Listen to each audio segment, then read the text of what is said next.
All right, hey y'all, I'm back. Chance A.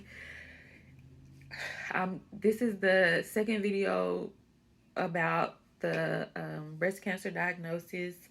Again, I was diagnosed with triple positive invasive ductal carcinoma, which is breast cancer, and my receptors were positive for HER2 and estrogen and progesterone.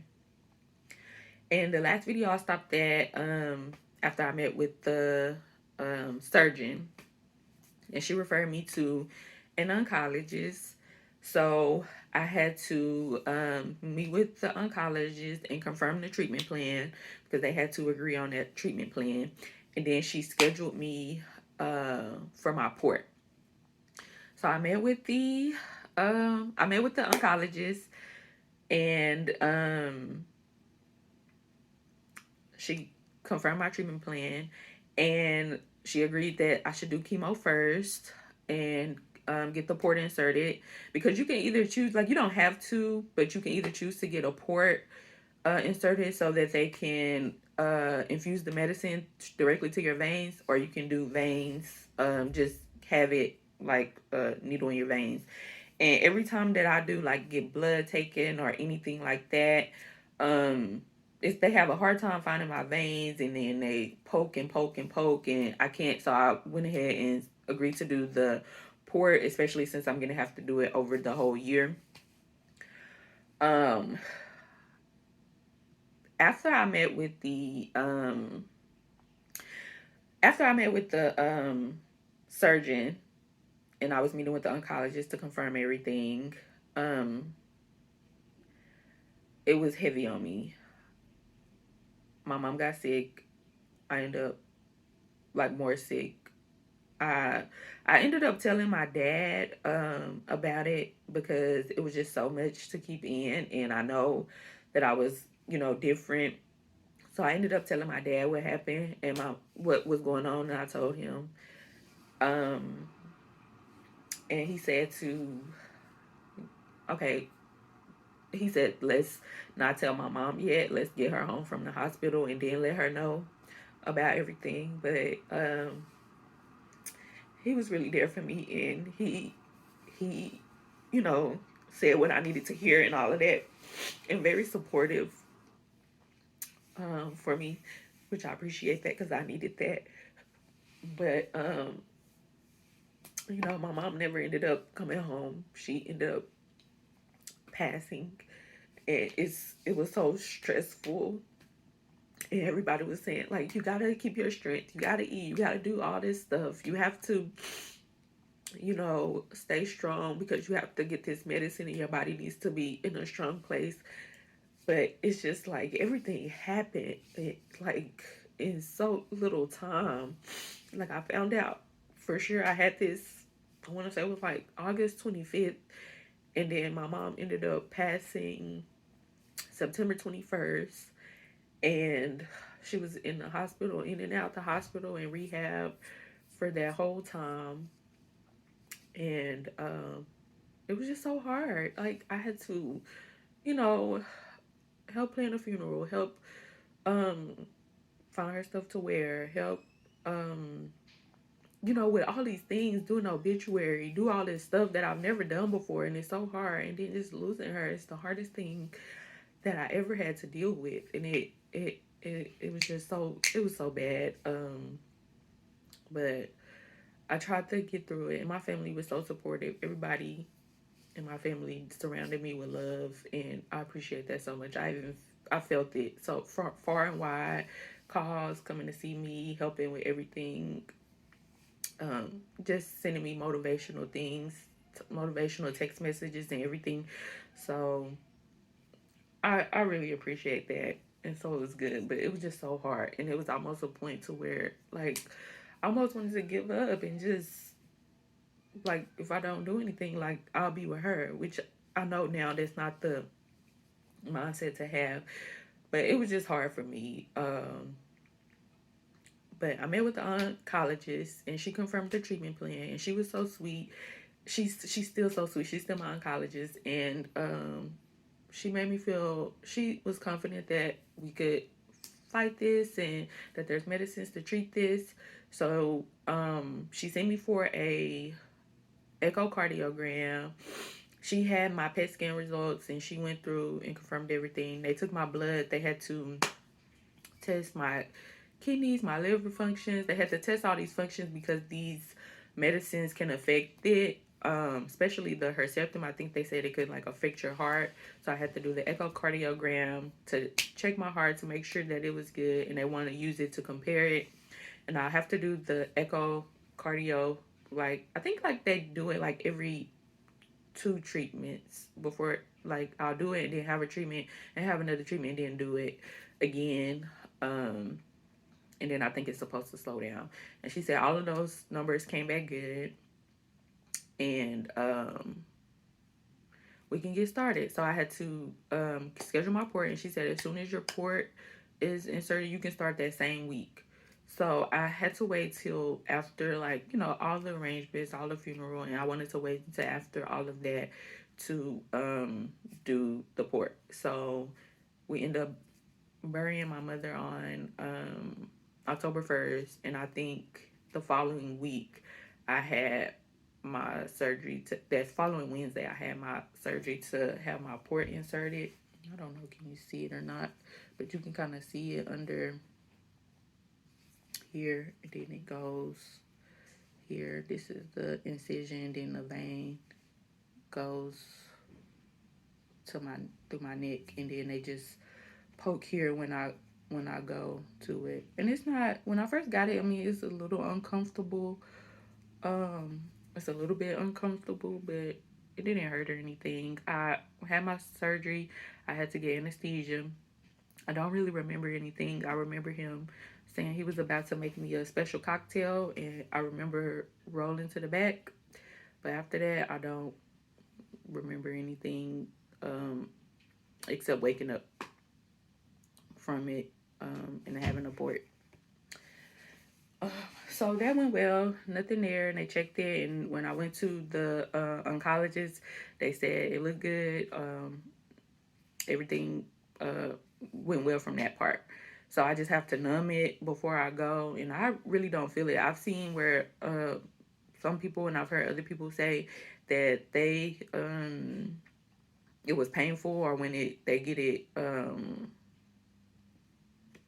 when the nurses like put the needle, that it's painful and stuff, but it's not. So I don't know if they're really good at what they do or the numbing cream really works, but I don't really feel it, which I'm happy about. I'm just looking at my notes here again. Um, all right, so the next thing I guess we'll talk about is chemo. So I got my port inserted on a Wednesday, and I think my treatment was the following Wednesday. I wanted to go ahead and just start them and start knocking them out, but she said based on experience that it starts to affect you like after that day 3 or 4, just based on what people told her. So she scheduled it for the following Wednesday. So she said once it starts to affect me, I'll have that weekend to recover before work, because I work a full-time job. I work from home, and I let my bosses know, and they're really supportive. So she just wanted to so that if I needed to recover before I go to work, I could have that weekend to recover. So my first treatment was on that Wednesday, and I went in, and everybody's so polite. All the nurses, everybody's so polite there. The only thing is, due to COVID, what they say, due to COVID, like my husband can't come back there with me. He'll either have to stay in the waiting room or um, just drop me off and pick me up. So I went in, I had to do all my blood work. They do all the blood work and all the testing to make sure that your body can do it, can handle it. And the first one, I have to get more treatment, like a huge dose, and they'll do like a slow drip just to see how it's affecting my body. And they put me with a more experienced nurse She been there longer. Everybody's good and everybody's been great so far. But my first time, they wanted me with an experienced nurse, so I had to go back. My husband, took me and I went to the back. And the first thing they give you is I had to take nausea medicine first. They infuse it through the IV. So I had to do the nausea medicine first. They give me a allergy medicine just in case I have any reactions. And then it's some type of steroid. I can't remember what it's for, but they do give me some type of steroid. And they told me to eat. I did have breakfast that morning, but I was so nervous. Everything was going so fast. I got breakfast. I got a smoothie and brought it with me. Because they do want you to eat and have something on your stomach to soak in all the medicine and to drink lots of water. So I packed my bag. I had like waters and I got food before and I got smoothie, and they have snacks there, so I get all the snacks. And I went in, and you get to sit down you on the thing, and the chairs are really nice. They like massage. They have massage chairs, and they also heat up, and they bring you warm blankets throughout the day. Like they have them heated up, and if that one is no longer warm, they'll bring you a new fresh warm blanket. They bring you coffee, drinks. You're welcome to anything while you're there. So everybody's really polite, and you get to see and talk to the other people that are also in there having treatments. And so when she first started the chemo part, because also I take the other medicines too, which is for the HER2, the Herceptin and the Perjeta. I had to do all those infusions, so I have to get there at like 9 a.m. And then I think the first day I didn't end up leaving until almost 4 o'clock. So I'm just there all day, and you do treatment after treatment after treatment, and they just infuse each medicine like one after another. So if you have to go to the restroom or something, you just unplug the whole thing and you just walk out to the restroom. And I think I took a picture of it in a picture of my first day. I haven't, this is my first time doing these videos, so I'm gonna try to insert like a couple of pictures up there so you can see it. But it wasn't so bad, and as bad as I thought, and as bad as the horror stories, because I had to do treatment plan information where they tell you what to expect, and they were like, oh, you can have diarrhea, you can have vomiting, you can have this to take these medicines. And that's kind of the annoying part. They say it causes this, and then you have to take a medicine to stop that, which that medicine causes this, and then you can take this to stop that, which causes this, and then you can take this to stop that. Like, so it'll be like, oh, this causes diarrhea, but you can take this to stop the diarrhea, or this causes nausea, but you can take this to stop the nausea, but then it'll make you sleepy. You can take this to stop that, or then you can, it's just so many snowball effects from all the medicines and the treatments. So when she started, so she put me on the medicine. They tell you exactly what they're doing. So I did like the nausea first, I think, and then the allergy medicine next, they infuse, and then the steroid, and then when they do the chemo.